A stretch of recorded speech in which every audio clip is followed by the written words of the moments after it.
Perlu diingat, polisi tidak boleh sewenang-wenang dalam melakukan suatu penangkapan. Ada aturan atau prosedur hukum yang harus dilakukan sebelum melakukan suatu penangkapan.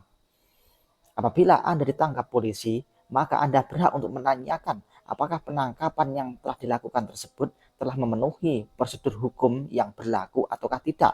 Apabila tidak, maka Anda berhak untuk menolak karena penangkapan tidak boleh dilakukan dengan sewenang-wenang. Perlu kita ketahui bahwa penangkapan adalah suatu tindakan yang dilakukan oleh penyidik berupa pengekangan sementara waktu kebebasan terhadap tersangka atau terdakwa apabila dipenuhi cukup bukti guna kepentingan penyidikan atau penuntutan dan atau peradilan dalam hal serta menurut cara yang diatur dalam KUHP atau Kitab Undang-Undang Hukum Acara Pidana. Namun, apa syarat seseorang bisa ditangkap? Yaitu adanya bukti permulaan yang cukup.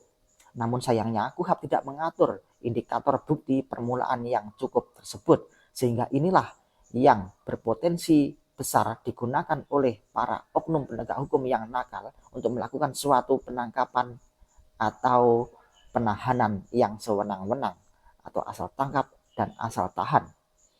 Namun tidak usah khawatir, dalam KUHP pasal 184 ayat 1 telah diatur bahwa seseorang dapat dipidana apabila terdapat sekurang-kurangnya 2 alat bukti, yaitu yang pertama keterangan saksi, yang kedua keterangan ahli, yang ketiga surat, yang keempat petunjuk, dan yang kelima yaitu keterangan terdakwa.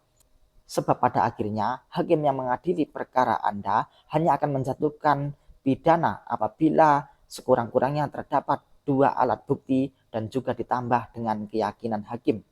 Jadi begitu, apabila Anda ditangkap oleh oknum penegak hukum yang nakal, maka beranilah untuk menolak dan membantah apabila penangkapan tersebut dilakukan dengan sewenang-wenang atau adanya kekurangan alat bukti.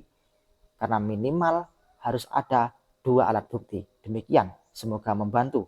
Agar tidak tertindas, mari belajar hukum, perjuangkan keadilan, dan follow Curhat Hukum.